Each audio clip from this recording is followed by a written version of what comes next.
Hello students, SKV academy के इस YouTube channel पे आप सभी का स्वागत है। आज हम लोग वेक्टर का लेक्चर 2 देख रहे हैं। शुरू करने जा रहा हूँ वेक्टर का लेक्चर 2। ये जो लेक्चर्स हैं ये लेक्चर्स उन सभी जेई और नीट एस्पायरेंट्स के लिए बहुत इंपॉर्टेंट हैं जो फिज़िक्स को परस्यू ऑब्वियसली कर ही रहे हैं, मतलब जिनको जो फिज़िक्स में मैथ्स का एप्लीकेशन करना चाहते हैं। ऑब्वियसली आपको करना चाहिए ही, बिकॉज उसके बिना होगा नहीं। क्योंकि जो भी फिज़िक्स है, जो पहले भी मैं बता चुका हूँ कि फ़िज़िक्स तब तक नहीं आएगी जब तक वेक्टर्स और कैलकुलस के कॉन्सेप्ट क्लियर नहीं होंगे, मतलब बेसिक मैथ्स अच्छी नहीं होगी, तब तक फिज़िक्स नहीं आएगी। तो ये सारे लेक्चर्स जो भी मैं ले रहा हूँ, ये बेसिक मैथ्स के, ये सारे जेई और नीट एस्पायरेंट्स के लिए बने हुए हैं।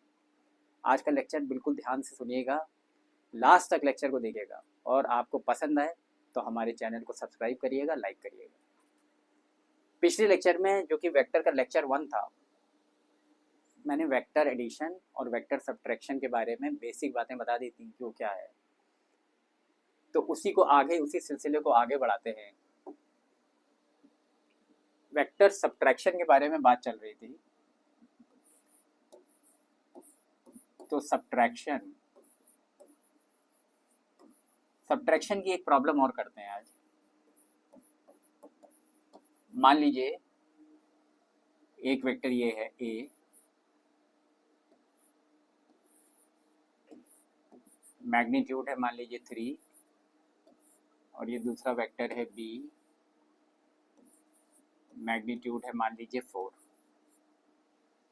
हमको निकालना है what is vector A minus vector B. कुछ और डायग्राम बनाते हैं, चलिए ऐसा बना लेते हैं। ए ऐसे और बी ऐसे। इसका मैग्नीट्यूड 3, इसका मैग्नीट्यूड 4। हमें मान लीजिए निकालना है what is vector A minus vector B, और ये भी निकालना है what is vector B minus vector A. दोनों निकालने हैं मान लीजिए हमको। तो कॉन्सेप्ट वही लगाते हैं जो पिछली बार हम लोगों ने डिस्कस किया था। पहले वेक्टर ए लिखा है, तो ए के पैरेलल 3 सेंटीमीटर की लाइन खींचते हैं। ये हो गया ए के पैरेलल 3 सेंटीमीटर की लाइन। फिर यहाँ पे कह रहा है माइनस वेक्टर बी करना है। अब देखिए वेक्टर ए का हेड यहाँ पे खत्म होता है, तो यहाँ पे वेक्टर बी का टेल लगाएंगे। ये रूल है। तो वेक्टर बी का टेल यहाँ पे लगाइए। वेक्टर बी इधर जा रहा है, ऐसे जा रहा है, ये वेक्टर बी जा रहा है। हमको क्या चाहिए? हमें माइनस ऑफ वेक्टर बी चाहिए, मतलब वेक्टर बी के डायरेक्शन को आप पलट दीजिए। ये पलट दिया, ये माइनस बी हो गया। अगर ये बी था तो इसको आप रिवर्स कर दीजिए, ये माइनस बी वेक्टर हो गया। इसकी लंबाई थी 4, आपने इसको पलट दिया तो इसकी लंबाई भी 4 ही है।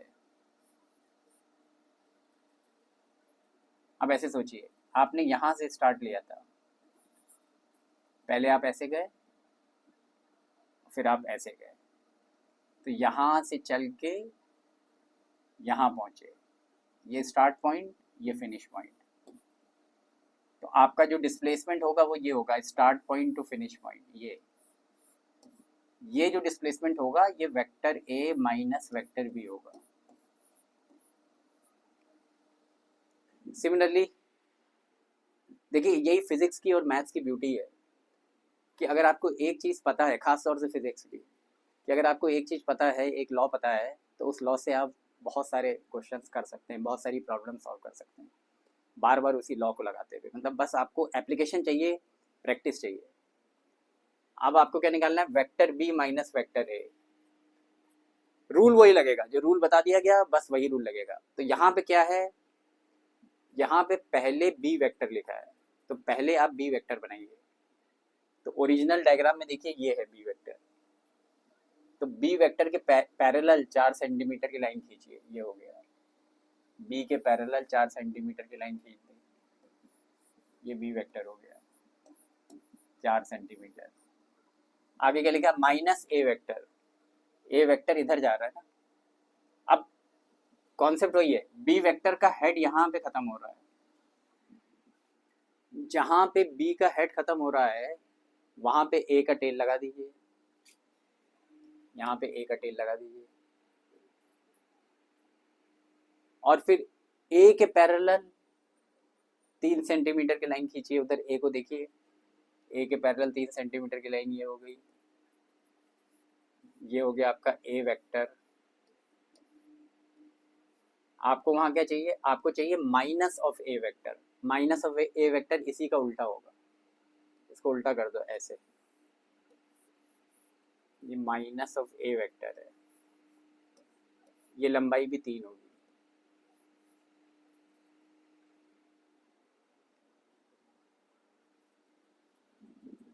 तो आप को क्या चाहिए, B vector minus A vector. तो आप यहां से चले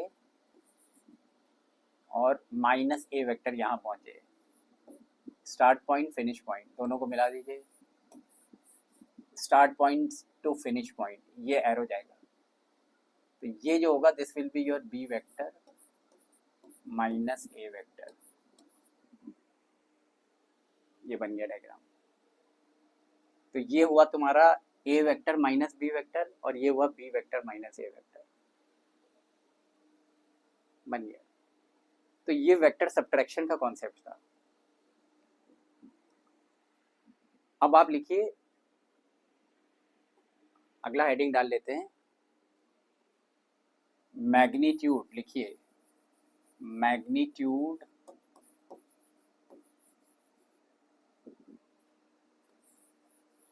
ऑफ द रिजल्टेंट,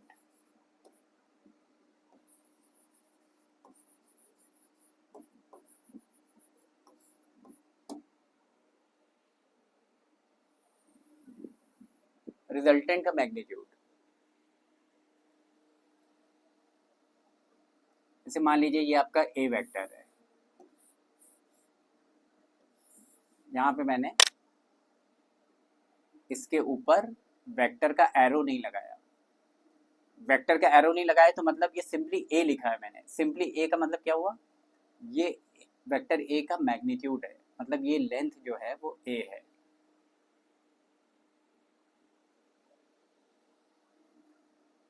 यहां से ये उठाया, ये मैंने बी लिख दिया, यहाँ पे केवल बी लिखा है, और टेढ़ा बना देता हूँ थोड़ा,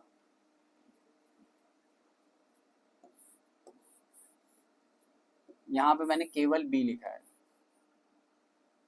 केवल बी लिखा है, मतलब ये लंबाई बी है, मतलब ये बी वेक्टर का मैग्नीट्यूड है, मैंने ऊपर एरो नहीं लगाया। अगर एरो नहीं लगाया तो मतलब ये बी वेक्टर का मैग्नीट्यूड है, मतलब ये लंबाई जो है वो बी है। This vector plus this vector will be this vector, तो ये जो आएगा ये लंबाई, ये वेक्टर जो आएगा ये रिजल्टेंट होगा, आर वेक्टर होगा, मतलब R vector equal to A vector plus B vector. ऊपर देखिए क्या लिखा है, मैग्नीट्यूड ऑफ द रिजल्टेंट, मतलब इस रिजल्टेंट का मैग्नीट्यूड निकालना है, मतलब हमको ये लंबाई निकालनी है। तो मतलब मैं यहाँ पे एक चीज़ आपको और बताना चाह रहा हूँ, मतलब बहुत बेसिक बात है, लेकिन वो बहुत सारे स्टूडेंट्स को वो चीज़ नहीं मालूम होती। जैसे मान लीजिए हमें इन दोनों वेक्टर्स के बीच का एंगल निकालना है, जैसे यहाँ पे मैं ये डायग्राम भी बना रहा हूँ, मान लीजिए ये ए वेक्टर है, ये बी वेक्टर है, दोनों के बीच का एंगल निकालना है। तो हम इसको ऐसे देखते हैं, मेरी बात ध्यान से सुनिएगा, ये दोनों वेक्टर्स आपस में यहाँ पे इंटरसेक्ट कर रहे हैं, यहाँ पे कट कर रहे हैं, दोनों यहाँ पे इंटरसेक्ट कर रहे हैं, लेकिन यहाँ पे क्या हो रहा है, वेक्टर ए का तो हेड आ रहा है इस पॉइंट पे, और वेक्टर बी का टेल आ रहा है, तो मतलब जो यहाँ पे कनेक्शन है वो हेड टू टेल है, मतलब एक का हेड यहाँ पे आ रहा है और दूसरे का टेल आ रहा है, तो मतलब इसलिए ये चीज़ जो है वो सिमेट्रिकल नहीं है, ये नाइंसाफ़ी है। तो इंसाफ करिए, इंसाफ कैसे होगा, आप अगर इमेजिन करिए कि इस वेक्टर को मैं यहाँ से उठा के यहाँ रख देता हूँ, इमेजिन करिए बस, ए वेक्टर को मैंने यहाँ से उठा के यहाँ रख दिया, ये हो गया, इसको उठा के यहाँ से यहाँ रख दिया, अब इसको भूल जाइए। अब देखिए ये दोनों वेक्टर्स आपस में यहाँ पे कट कर रहे हैं, जहाँ पे कट कर रहे हैं वहाँ पे ए का भी टेल आ रहा है और बी का भी टेल आ रहा है, मतलब इस पोजीशन पे ले आइए कि टेल टू टेल कनेक्शन हो जाए। और अब इन दोनों के बीच में एंगल देखिए, तो ये एंगल इन दोनों के बीच में एंगल थीटा है। तो दोनों वेक्टर्स के बीच में, ए और बी के बीच में जो एंगल है वो ये एंगल थीटा होगा। इस तरीके से हम एंगल का इंटरप्रिटेशन करते हैं। तो इसी कॉन्सेप्ट को यहाँ लगाइए। अगर आप, तो अगर आपसे पूछा जाए कि ए वेक्टर और बी वेक्टर के बीच में एंगल क्या है, तो आप ये कहोगे कि ए वेक्टर और बी वेक्टर के बीच में ये एंगल है, this is the angle between the two vectors, not this, but this is the angle between the two vectors. अच्छा, अब ऊपर देखिए क्या लिखा है, मैग्नीट्यूड ऑफ द रिजल्टेंट, मतलब हमें रिजल्टेंट का मैग्नीट्यूड निकालना है। मैग्नीट्यूड मतलब ये लंबाई निकालनी है। हमें दिया क्या है, गिवन क्या है, हमको दिया है ए, हमको दिया है बी, हमको दिया है थीटा, हमको आर निकालना है। मतलब हमको ये लंबाई दी है, ये लंबाई दी है, ये एंगल दिया है और हमको ये लंबाई निकालनी है। तो मतलब ये हमारे लिए एक प्रॉब्लम खड़ी हो गई। प्रॉब्लम क्या है कि प्रॉब्लम में हमको ए दिया है, मतलब ये लंबाई दी है, बी दिया है, ये लंबाई दी है, थीटा दिया है, हमको ये लंबाई निकालनी है। तो हमने क्या किया, ये लंबाई निकालने के लिए हमने यहाँ से एक परपेंडिकुलर ड्रॉप किया, यहाँ से यहाँ तक की ये जो लंबाई है इसको हमने x मान लिया, और यहाँ से यहाँ तक की ये जो हाइट है इसको हमने y मान लिया।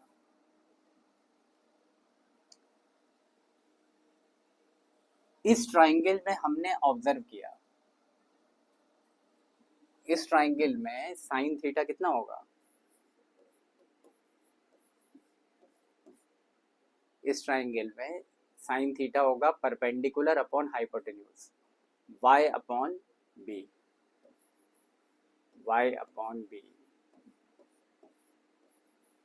तो यहाँ से आ रहा है y equal to B sine theta, और इसी ट्राइंगल में कॉस थीटा क्या होगा, base upon hypotenuse x upon B. Cos theta क्या होगा, x अपॉन बी। यहाँ से x कितना हो जाएगा, क्रॉस मल्टीप्लाई करिए, b कॉस थीटा।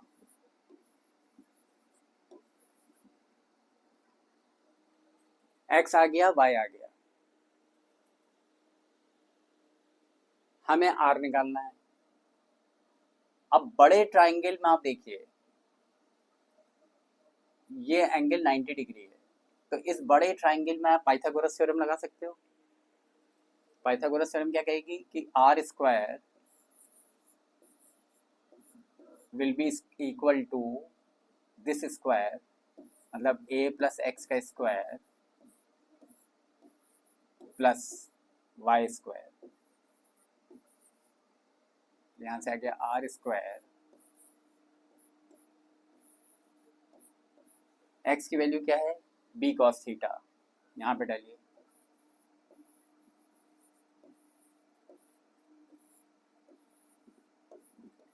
y की वैल्यू क्या है, b साइन थीटा, यहाँ पे डालिए,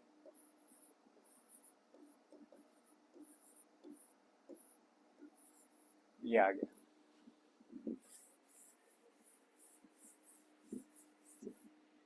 अब यहाँ से आप इसको क्या लिख सकते हो, आर स्क्वायर इक्वल टू, इसमें आप जो क्लास 9th में या 10th में आपको पढ़ाया गया होगा a प्लस बी के होल स्क्वायर का फॉर्मूला लगा दीजिए। वो क्या होगा, this square plus 2 times this into this, क्या हो गया, A square plus this square B square cos square theta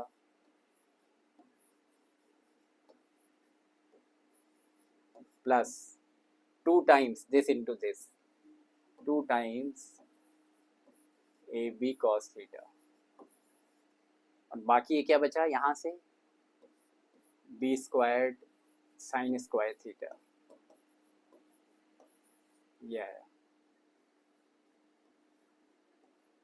अब ये आ गया ए स्क्वायर, इसको और इसको एक साथ क्लब करिए तो इन दोनों में बी स्क्वायर कॉमन आ रहा है, अंदर ब्रैकेट के क्या बचा, दोनों में इमेजिन करिए बी स्क्वायर कॉमन लिया, अंदर क्या बचा, sine square theta plus cos square theta.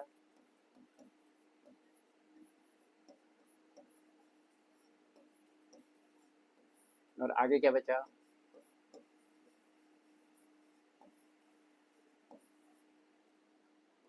यहां से आ रहा है आर स्क्वायर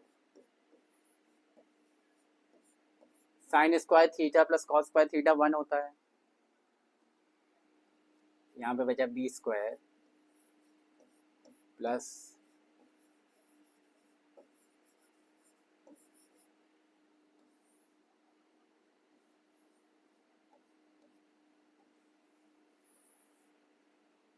आर स्क्वायर की वैल्यू ये आई, तो आर की वैल्यू कितनी आई, under root A square plus B square plus 2ab cos theta. इसको विंडो में डाल दीजिए और यहाँ पे एक स्टार बना दीजिए। स्टार जब भी मैं बनाऊँ तो ये मान लीजिए कि ये फार्मूला आपको याद करना है, ये स्टैंडर्ड रिजल्ट है, ये आपको याद ही करना पड़ेगा। तो रिजल्टेंट का ये मैग्नीट्यूड है, आर क्या चीज़ है, ये लंबाई है, मतलब आर क्या चीज़ है, magnitude of the resultant, resultant का मैग्नीट्यूड है under root A square plus B square plus 2ab cos theta. तो ये आ गया। तो यहाँ पे ऊपर हेडिंग क्या पड़ी है, मैग्नीट्यूड ऑफ द रिजल्टेंट, ये मैग्नीट्यूड ऑफ द रिजल्टेंट आ गया। ये रिजल्टेंट वेक्टर है, मान लीजिए आपको रिजल्टेंट वेक्टर का डायरेक्शन भी निकालना है, तो अगली हेडिंग डालिए, आप लिखिए डायरेक्शन ऑफ द रिजल्टेंट, में तो मैग्नीट्यूड था ना, how to find the direction of the resultant. तो यहाँ पे मैं हेडिंग लिख देता हूँ डायरेक्शन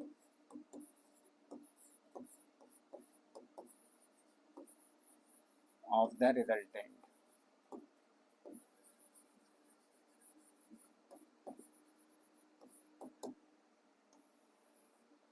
रिजल्टेंट का डायरेक्शन कैसे निकलेगा, तो पहले डायग्राम बना लें, पुराना डायग्राम रिपीट कर रहे हैं। ये पुराना डायग्राम आप चेक कर लो किस तरह से था, ये डायग्राम था, ये ए था, वो बी था। तो पुराने डायग्राम के हिसाब से चलो, ये ए है, ये बी है, ये थीटा है, angle between the two vectors, और ये रिजल्टेंट है।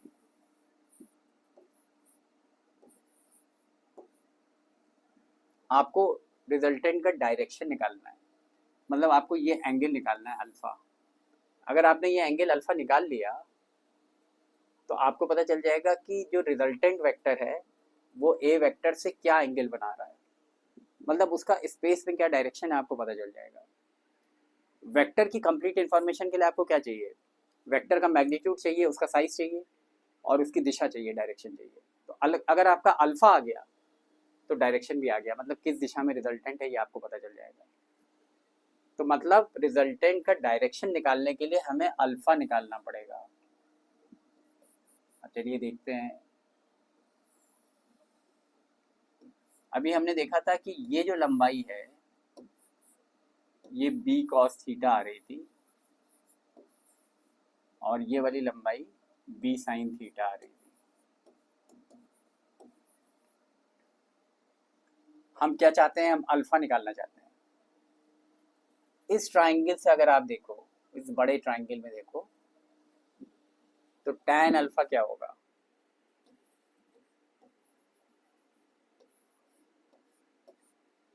tan alpha will be perpendicular upon base. Perpendicular मतलब ये height B sine theta upon base, base मतलब ये पूरी लंबाई कितनी है, a plus B cos theta.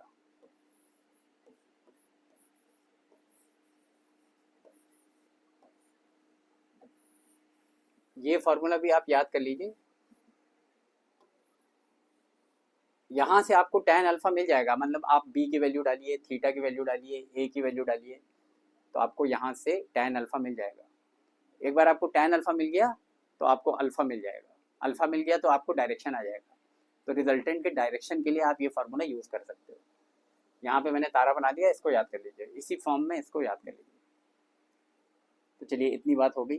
मतलब अभी तक हमने क्या सीख लिया, हमने वेक्टर का एडिशन सीख लिया, वेक्टर का सब्ट्रैक्शन सीख लिया, और रिजल्टेंट का, दो वेक्टर्स के रिजल्टेंट का मैग्नीट्यूड कितना होता है वो देख लिया, और दो वेक्टर्स के बीच में मतलब जो जो रिजल्टेंट होता है उसका डायरेक्शन क्या होता है ये देख लिया। मतलब जो रिजल्टेंट का मैग्नीट्यूड देख लिया और रिजल्टेंट का डायरेक्शन देख लिया।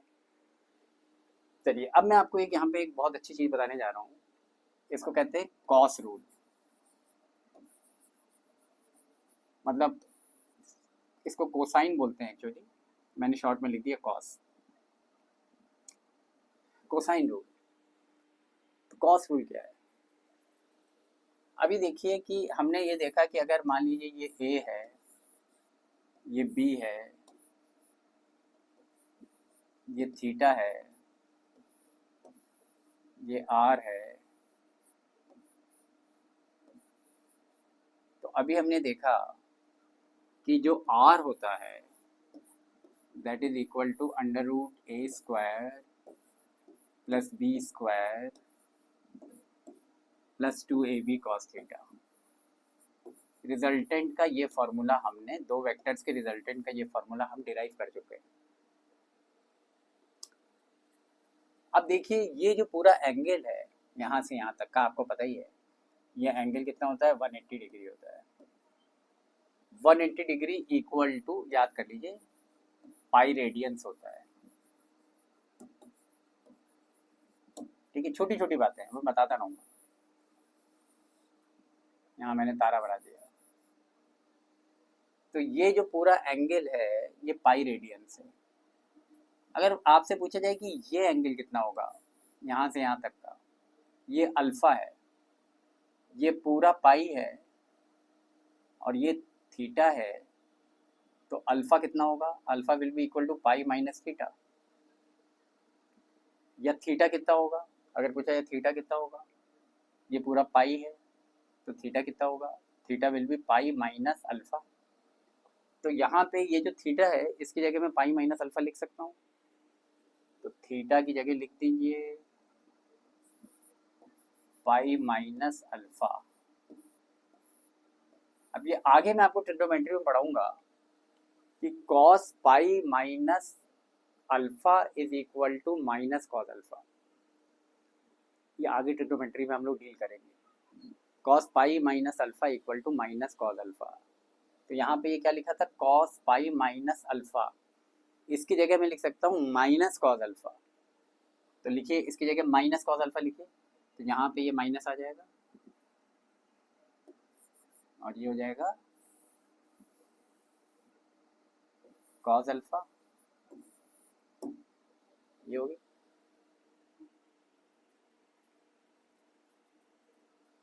अब आप इसको आगे क्या लिख सकते हो, दोनों तरफ स्क्वायर कर दीजिए, तो ये हो जाएगा, इक्वेशन को दोनों तरफ स्क्वायर कर दीजिए, -2ab कॉस अल्फा, ये आ गया। इसको उधर भेज दीजिए तो आया 2ab कॉस अल्फा, और इसको इधर भेज दीजिए तो आया a square plus B square minus R square.